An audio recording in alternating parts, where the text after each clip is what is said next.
Hey guys, Kevin with Life22 here. Just saying good morning. Good morning, Americano.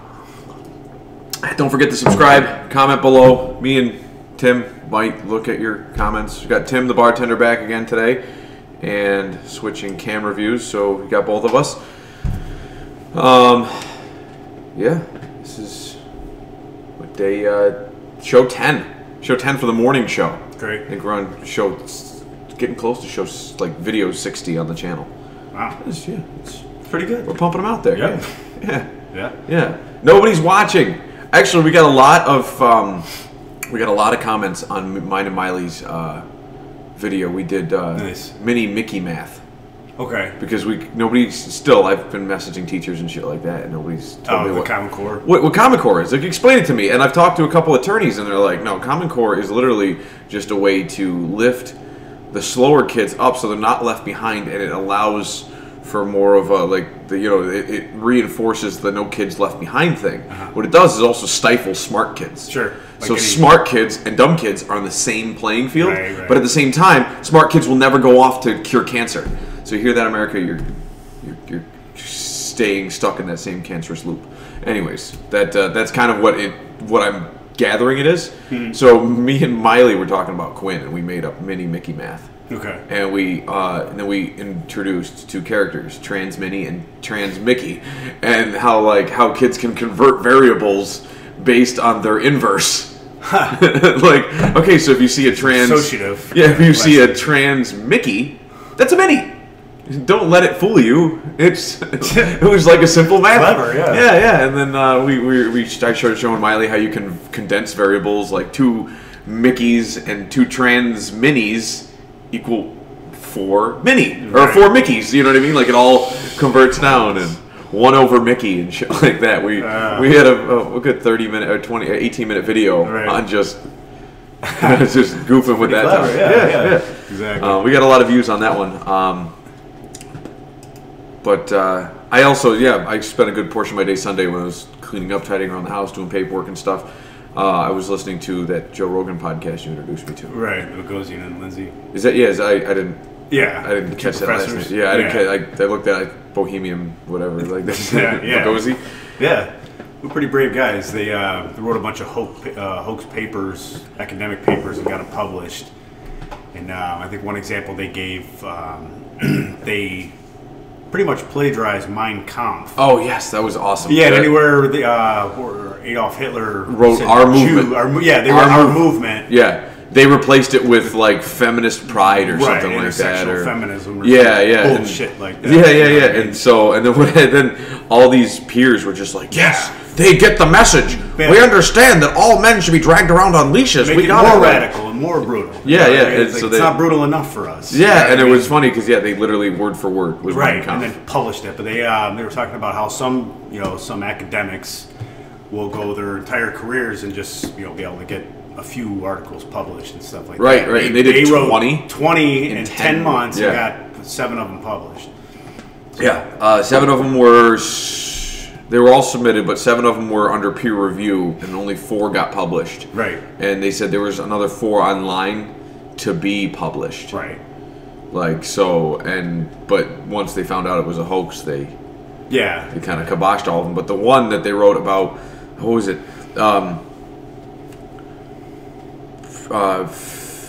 Feminine jeez, they had all these weird. Oh yeah, like how they just make up words. Yeah. Performativity, and problematic. Problematic queer setting. Something like that. Yeah, and they were talking about dog parks. Yeah. Like rape culture, and they were talking about how when dogs hump other dogs. And they made up everything. They were like, yeah, we inspected millions of dogs' genitals after they would rape, and then we'd interrogate the owner to find out their sexual orientation. Right. And they just made all this shit up. And they were like, and they said at the end of their paper they wrote how men should be led around on leashes. Right. Yeah. And every peer was like, it's the best work I've read in a very long time. I wholeheartedly agree. And what was it? They won an award. It was like a 25-year of this journal being in existence, and they gave them an award, and then they had to retract the article. Right. It was That pretty much says it all, though. Yeah. Like what you're dealing with, you know. We've got people that infiltrated the system. Like, that's like Common Core is going through these school systems, and what's going to happen? Oh, I mean, are we going to be able to? You're not going to be able to accredit. Like, no one's going to put any worth in your education system. So they come out with all these, you know, these stats about how, you know, women are outperforming men in college. You know, in college is like 60-40 now. Like, right, but what's your sample? But that's what I mean. Like, if you're getting queer dance theory degrees, that person got a degree. It ain't worth the shit. You know, nobody's going to use you. You know what I mean? The only job you really can qualify as the person teaching that course. Right, that's already occupied. I used to make that joke in college, like, because essentially, like, you could go to law school as long as you have a 4-year degree and you pass the LSATs, which is the SATs for law school. Mm-hmm. But it didn't matter what your 4-year degree was in. You could have a 4-year degree in peanut butter making. Sure. And they would you could apply to take the LSATs and then go to law school. Right. And, you know, like, now that you bring that up, like, yeah, I mean, there's a lot of degrees out there. Like, you could go to school, you know what I mean? Like, I'm going to go to trade school to learn how to make peanut butter. Like, great. Are you going to work in a peanut butter factory? Like, no, I'm going to sit at home and write a book about peanut butter making. Like, okay. And then what are you going to do the other 40 years of your life? Right. Yeah, you'd have to move on to something. You have to be dynamic and you know. Unless you're going to invent a new way to make peanut butter. Sure. Like, which, hey, go for it. You know what I mean? Like, there's people inventing new shit all the time. Like, whiteout, like... You know what I mean? Like that's what, you know, progress and economic what drives the economy is new products and new services. But everybody nowadays is like, I want tech, I want this, I want that. Like, I can't tell you any person in my life that I've ever come across. It's like, no, I really like peanut butter. I don't want to focus on that.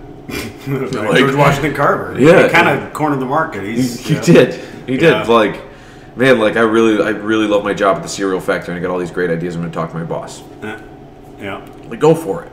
You know what I mean? Like, that's what we need. We need more people inspired into their own unique niches.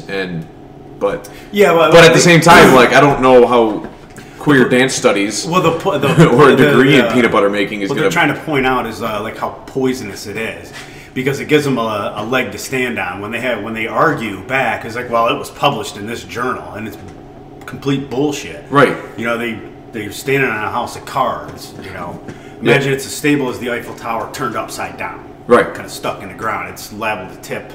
Either way, like with any sort of pressure, either way. You know what I mean?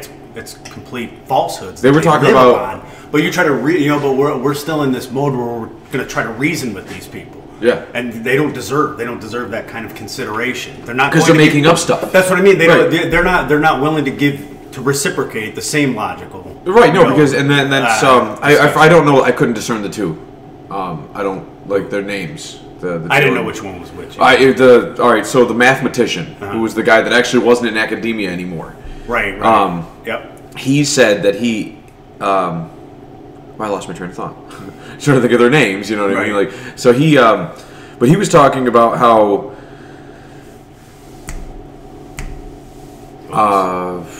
they start out with a conclusion. Yeah, and then prove it. And then they claim... biased and racism and gender. Any actual logical evidence to the contrary is either racist or sexist. Right, and that's racist for even considering it. So that was a great point, because I can see somebody doing that when they don't get the results that they want. Right, but like he goes, when I was in academia, man, we proved this stuff. He goes, we said we found something, we had a theory on it, so we found a way to test it. An actual way to test it, not just like we're gonna figure it. And then our conclusion was whether our theory was right or not, and how that actually applies in real life. Right. These guys were taking stuff and just they're left unchecked because of tenure and the unions. Yeah, you know they protect these. We created a system, and what happened is I mean, like you have the worst we have to offer teaching kids, the worst our society could possibly produce.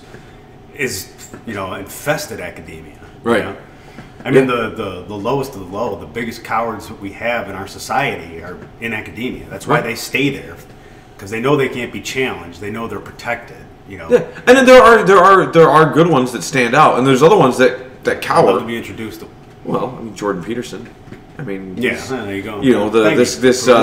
The guy who got out of academia, the mathematician, the guy who's still in it. I forgot what studies he taught. Yeah, I don't know. I think he was like a political science. Political science or something along those lines. But no, I mean those guys are guys that are standing up. They're not cowards, but at the same time, you also have the fleets because they like as they said they were like I've got 90. Look what's happened whenever he shows up to speak somewhere. He gets death threats. They shut down the venue. You know, there's crowds. Oh, like we talked about last time, the Ben Shapiro outrage at Ohio State. Right. Like it's just there's tons of different things like that are just it's asinine. But like they said that they were like our peers. They said there's 95% of them. We're giving them a like. Right. I'm glad you said that, but don't say that I gave you congratulations because I don't. So they're cowards, but they're agreeing that they're cowards. No, but they're also agreeing that what their message is what they should be teaching. But in order to not in order to not lose their job. Okay, if 95% of them agree, why are you scared of the 5%? I don't get what is so terrifying about the other. Because for some reason who is it? Who are these people? I don't know. So that 5% is somehow let's find them. That 5% is somehow infested with the system. And other people like this. Right. What exactly do they have over you? Are you scared of what they're going to think of you? They could run the union. You don't know. Like, and then all of a sudden your job disappears like that. But and it's hard to marshal that 95% to stand together. They're like, you fired Bill, you fired Jeff, you fired Susan. It's a house of cards. Like, I mean, it's bound to come crumbling down. At some point. I just don't think it's at a low enough point. As soon as the 9 out of 10 people realize that it's the one person, right? That they don't agree with. It's the one radical that's gonna altering make the scene, altering the Iago to Shakespeare, Othello. The Iago in the background manipulating the whole situation, right? And what exactly? At the end, he dies. So what exactly are you scared of? What does this person have? What does this What do these 5% have? That is so scary. What they'll think of you, what they'll say, or what they're going to write hateful stuff on the internet. I mean, it's been building since the '60s. Right. Consider the source. So that was the best advice that I ever got. When there's criticism, compliments, what have you, consider the source. If some idiot says, gives you a compliment, you can't really take that as a compliment. He's an idiot. You know what I mean? Right. But like if some evil person calls you evil, you're like, well, whatever. You know what I mean? They have no clout. There is no backing. Right. You know what I mean? Like what you say doesn't mean anything to me because I do not respect you. Speak sense to a fool and he'll call you foolish. Right. Yeah. It's like I have no respect for you, feminist. So what do you So what insult do you really think is going to be effective on me? Right. When you were nothing to me. Right. If you want to be enemies, let's be enemies. That's what I say. Right. Call them out. Oblige them. Right. But so building since the '60s, though, I mean, it's kind of like to go back to how they quoted Mein Kampf. That's how Hitler took power. He started a group called the Brown Shirts. Yeah. And then the Brown Shirts. Yeah, which is the college kids. And then he worked his way. Black Lives Matter. He worked his way into a bigger organization, changed the name of it, changed their views, worked his way, then used that group to work his way into politics, and then from politics he was able to change everything. So you got to think that 5% did something very different. It could have been 1 or 2 people, and then it spread, and then they started changing stuff. Right. Yeah. Like the Antifa movements and stuff like that. There's people working their ways up in multiple different political realms and stuff like that. At local and larger levels, and they're just what are they? Those who they'll corrupt that system so that now all of a sudden they can enforce their will upon the 95% and make them fearful of losing their job because they've got mouths to feed. You know what I mean? They've leverage. Yeah. So that's where their leverage is. So all of a sudden you can't destroy this. You're just going to let them do it. No, we're going to sit by and just let them take over like that. The meek will inherit the earth. So 95% of people probably are sheep and just following along. So it does take a couple. It does take a couple wolves or guys willing to stand out to fight the wolf. Right. To help tear it down. But so you got to applaud these guys. Like they already talked about the fact that like Jordan Peterson wouldn't be anybody if there weren't all these radicals because he had to become outspoken to defend his stance and his intellectual thought processes. Right. He was like, I've got to stand up for this, and now because he stood up against them. Yeah, he's a superstar now. Yeah. And they gave him all the power. They gave it to him because he would just been another Toronto professor. Right. So that was a good point. But it's going to take guys like Jordan Peterson coming forward eventually. The sheep follow a new shepherd or a new group of shepherds. The other 5%, they're like, you know what? These guys are doing it, so can we. And they kind of follow him like William Wallace into the breach, dear friends. You know, but this is real. Yeah. You know, I mean, no, I know. This is, you got academics out there telling people to eradicate men. They're walking around with baseball bats looking for people that disagree with them and stuff like that. This is very, very real. They're trashing cities. Stuff like that. This is very real. I hear you, and it's serious too, because it adds what it does add to everything else. Because if you just took over like a labor union, right, and you're that radical, and you took over a labor union, like who are you gonna bother? You know what I mean? Like all these workers. So you got that 95% of the teachers, right? Like, but those teachers are actually teaching your agenda now to the kids. So now it becomes like it was an Orson Welles Animal Farm. Okay. I can't remember if it was Orson Welles or not, but anyways, the Animal Farm he used animals to symbolize like how communism spread so quickly, right? And how like they took all the puppies that were just born and all the babies, and they were like, no, we've taken over, and like the pigs and everything, we're teaching like communist values to all the young pups, and then they were like, you know what I mean? Like the dog started getting older, and the mom was like, no, wait a minute, that's not what we think. Like, right, kids, and they're like. He's like sees her, and then like the puppy sees their own mom. Like it was kind of a very like that's what turning. Yeah, like you can't even trust your own kids after they go through a system like this. You know what I mean? Social like, decay is like kind of high, kind of kidnap the youth. Yeah, we're done. I mean, all we can really do is. No, I mean that was a terrifying thought going, but the Animal Farm thing. That was a terrifying thought to me as a kid. You know what I mean? Yeah, and I can see going down that road where you've got just a small group who say this is our answer, and the greatest way to do that is to take over. The mentality of the young, like was it Hitler Youth, you know what I mean? Like that's rap music, you know what I mean? It's constant violence all fucking time. Yeah, you know and what I mean? I always thought one of the tips of the spear was MTV, right? You know what I mean? They kind of were at the forefront of the moral decay. They really kind of picked up the torch from the 60s and 70s, and the early 80s. Just finished the marathon off. Well, kind of, I mean, they died out pretty quick once they. I don't even know if there's still a network anymore. It might be. I never watched MTV. I never listened to a lot of rap music when I was growing up. Like I listened to it later on in college. I love rap, you know what I mean? But like I'm not gonna sit there and say that it's not part of moral decay. I mean, I remember celebrating killing. A couple of the first couple rap songs I heard. That's why it almost turned me off to it because I was like.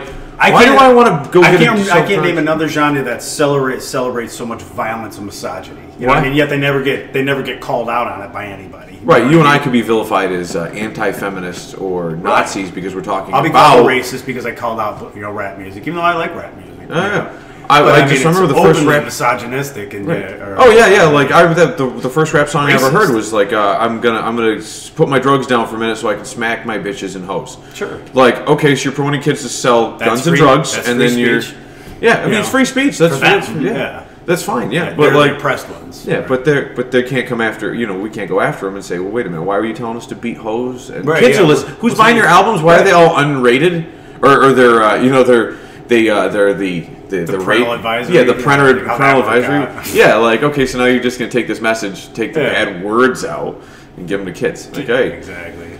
Like I mean, there should almost be there should be like a I don't know. I mean, better parenting. I mean, there's a lot of systemic issues in this country though. Like we're screwed. Yeah, we're circling the drain here. Yeah, because it's not just one cause. You can't just point at one thing. Right. It's very like bad parents. Why are there a lot of bad parents out there? Because they were caused by what? Whether it be the welfare system and their lack of work ethic, or it could go back to what they were taught in academia. Well, like I'm so focused on like bashing men with this baseball bat that like I'm not going to raise my kids at home. Or and also like I Pat who's the comedian who got killed by his wife? Phil Hartman. Phil Hartman, thank you. Sorry, start with P. Yeah. Phil Hartman. Yeah, like I just Phil Hartman my husband, and now I'm gonna go battle while he was sleeping. I'm gonna go battle for feminism, and then you get a bunch of kids that are raised without a father, and not just that, a father who is more than likely pushed out by the woman. All right, and then we talked about that. Then the son has to listen to his mother tell him that he's going to be a piece of shit just like his father. And what chance, what self-esteem do you think he's really going to develop when you have a single mom who hates men now, telling your son that you're nothing but a piece of shit like your dad? Yeah. You have generation after generation. Single moms sitting there and claim this, And that's still only one group of it, because not all families are like that. You know what I mean? Like, but that's not you have a lot of them. You do, and you also have a lot of families with no work ethic. The kids watch mom and dad who are happily married, but neither of them are working, and so you've got a lot of that. And then you have hardworking parents that, you know, the kids are sitting back watching their parents never get ahead, and they're working and working, while all their friends' parents don't have to work, and they get to spend time with their kids. And the American dream, the American dream is changed, where you know you're gonna come home from the rat race, you know, dead ass tired one day, walk up, you know, there's people on either side of you, your neighbors are gonna laugh at you. It's like, just fill out this paperwork and they give you free money. Yeah. Why are you not giving in? It's like you're the neighbor who's not selling to the big development that wants to buy the neighborhood. Exactly. Like, we'll only give you all money if you all sign. We've completely flipped. Like, anybody with a work ethic is a pariah, as, you know, some kind of a show off or some shit like that, or an idiot or a sucker. Yeah, you should feel bad. Yeah, you're a sucker for working. But that, I mean, how does that propagate the society that you all live in if when you demonize those people till they do what you're doing and collect welfare and not work, then all of a sudden, who's funding all of this? Right. Exactly. It's not like the United States owns all the factories in China. Because if we did, then it's like, okay, we're the guys at the top, and we're making our living off of the work of our workers at the factory, like. And then everybody here is just like, you know, like a board member that we're just giving payouts to. Like, okay, well, here's your commission here's your salary. Like, because our workers are here in this country. So if you get rid of all of them, then you're like, all right, great.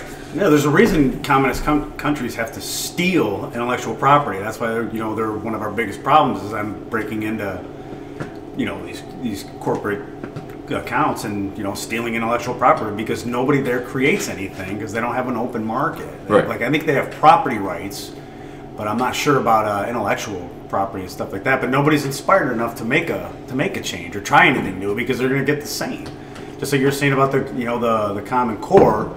That's the problem with unions. Is it stifles brilliance and kind of carries incompetence, just so they'll pay the dues. You know what I mean? That's about it. That's all they care about. You know? And yes, now you've got literacy rates are low, and you know what I mean? Because even the smart kid has no motivation. Like, why would I do this? Yeah, or he's on, already on 3 different medications by the time he's junior high. Because he's too distracted. It's because you're teaching them dumb kid math. He's got lazy parents. Well, yeah, and well, I mean, the kids you're putting on medication, usually because they're very smart, they call them hyperactive kids. Right. They're usually super smart, and they give them speed to make them crash so that they're all dumbed out. Right. And then all of a sudden they're like, all right, now you can sit and we're going to play Sesame Street. We know you're in the 6th grade, but you have to keep watching Sesame Street over and over again, because these 3 kids right here really like it, and it's good for getting them back up to 1st grade math again. Yeah, and I can get back on Facebook where my life really is. Right. Yeah. Said the teacher.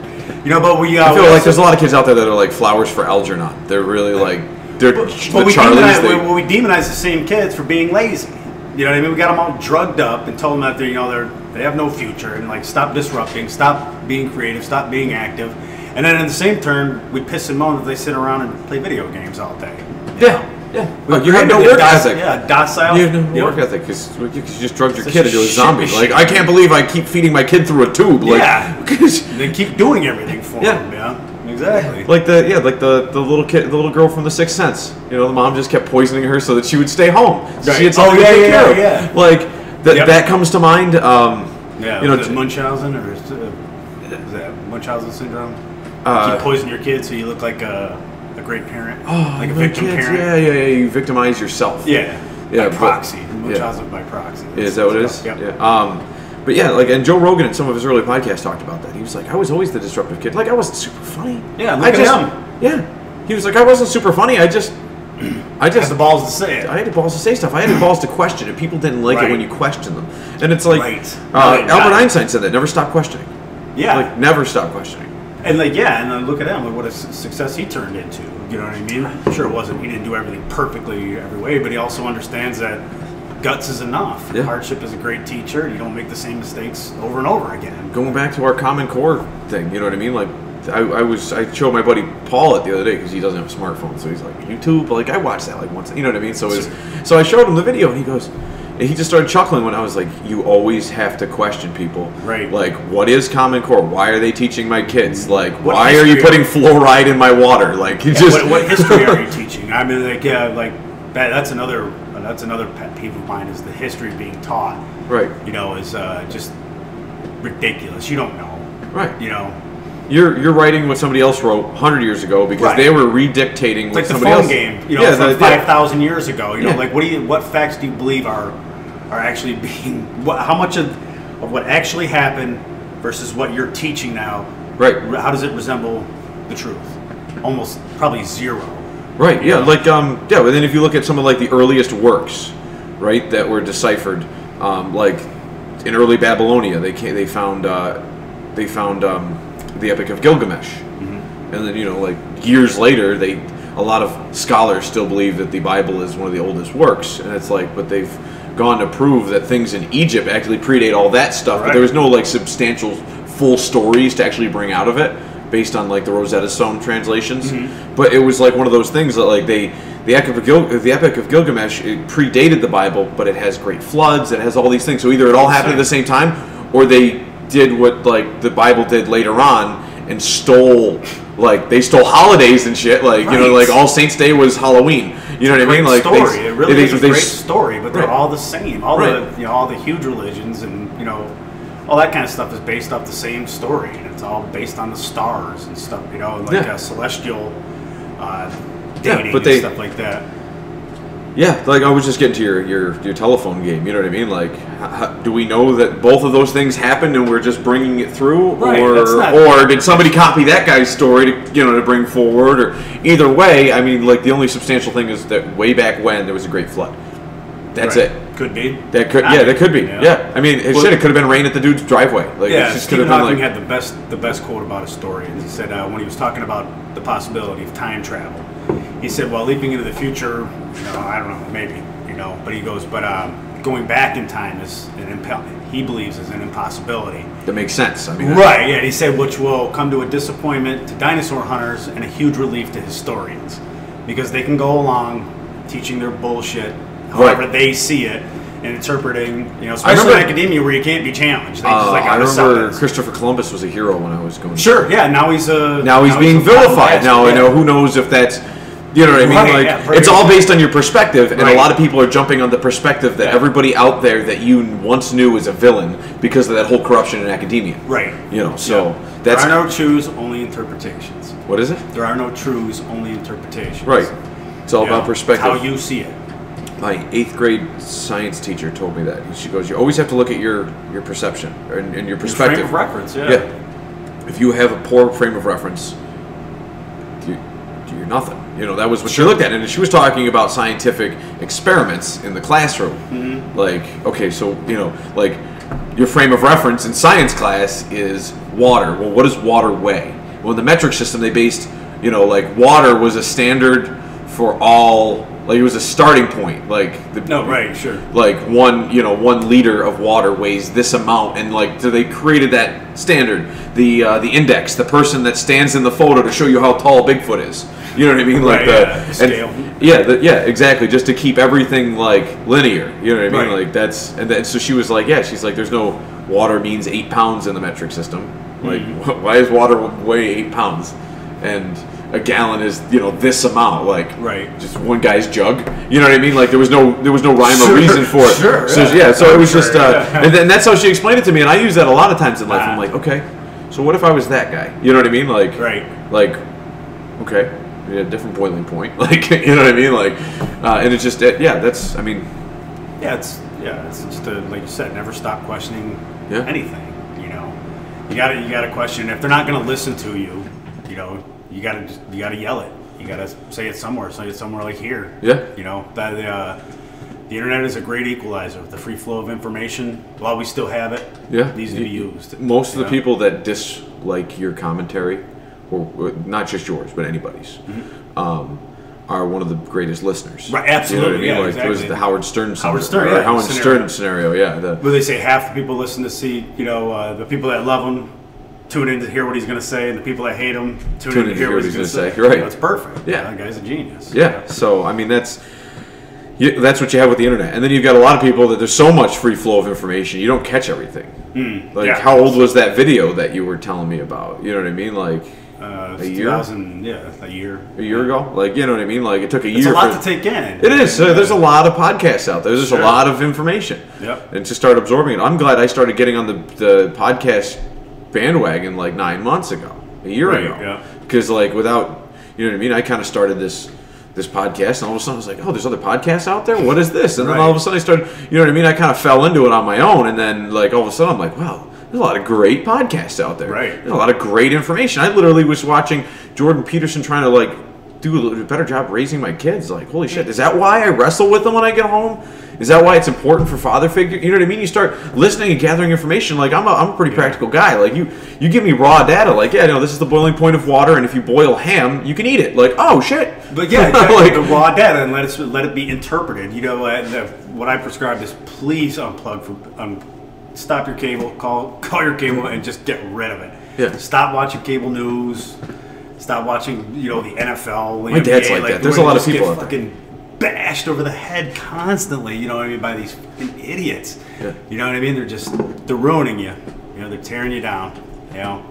There's a like I have a whole theory on Fox News Network. Like I mean all of them, they're all shit shows. They're all I mean like factories, they spin the news and they only pinpoint news. Like it's like oh my god, ridiculous. Look, you know what I mean? Like if you're you know what I mean? They're probably catering to the anti-feminists, right? So they're just like, oh, maybe not anti, but people that aren't buying into the extremist viewpoint. So they're, you know what I mean? They're like, oh, well, look at little Timmy, and him and his dad were beaten within an inch of their life. Here's hospital photos because the dad said was walking his kid to the car and they didn't have a mom with him, so some mob, and they'll pick that news article. But there's a whole bunch of other ones where like.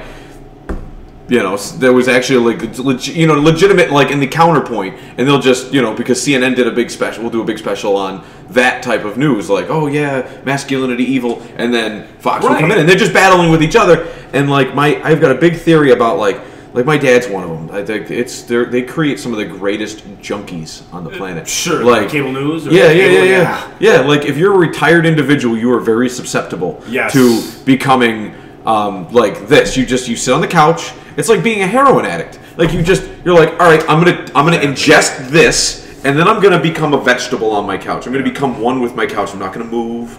I'm just gonna enjoy this euphoric state that I'm led to believe is awesome. Yeah. And then you catch these people, and you can tell the telltale sign isn't a track mark. It's usually like you see the what do they call it? The lower third going across their television screen. You're like, oh, it's Fox. Yeah. And then. As well as if they've been watching it too long, they start I'll go visit my dad, he'll lock the door and he'll be like, hey, I need to tell you about the last hour of Fox News Network. Like okay, so that was like literally the only things that happened in America in the last 3 days. And they just repeat it hour after hour after hour. And it's a different set of talking heads talking about the same shit. The same exact thing. The same exact thing. Like that's why we do a podcast once every 2 days. We don't have like 6 different people talking about the same topic.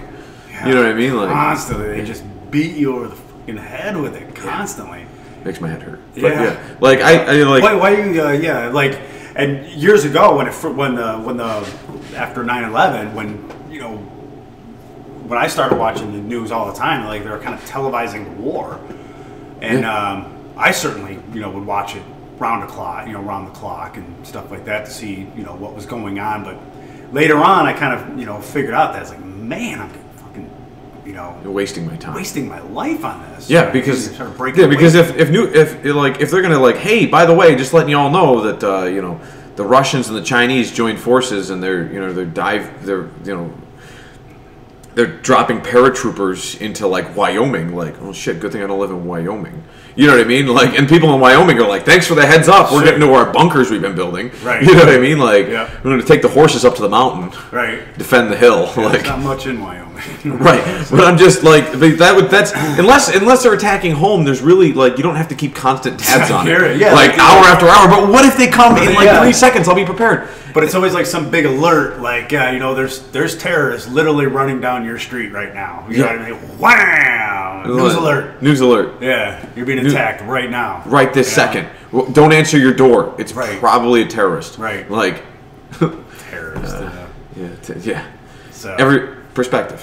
Anybody can be a terrorist. That's the new label. It's like sure. Nazi. Terrorist. Yeah, exactly. It's like Nazi. That's how freely like. But that's what I mean. They talk about speech that's very offensive or could hurt somebody's feelings, but like the first thing to do is call you a terrorist and a Nazi and a pedophile and a this and that. Right. Call you the most vile things they could possibly think of. But in return, they want civility. Right. They want you to treat them nice. You know what I mean? Like you should sit there. If you attack America, we drop bombs on you, and you know what that is? That's a form of terrorism. Wow. You know what I mean? Like I just saying. That's a little more, like I said, that's a little more macro scale. I'm talking about like here domestically. You know what I mean? Like the conversation, the dialogue, as they say. Yeah. Here's the dialogue. You sit quietly by and be demonized for shit you had nothing to do with by people who never endured it. That's the dialogue in America. Yeah. You sit quietly by while we bash you. Yeah, it's a roast. Right. It's a roast. Welcome to the roast, folks. Yeah. For people that are getting a free education and then call themselves oppressed. So I got to wrap this up. We got to go get Quinn. Okay. School. So, but thanks for coming on the show, Tim. Yep. Not sure what we're doing for Thursday. It is Turkey Day. You might see me podcasting from home in my skivvies. Or we might be here. I might be here. So either way, same great channel. Don't forget to subscribe. We'll see you guys in 2 days.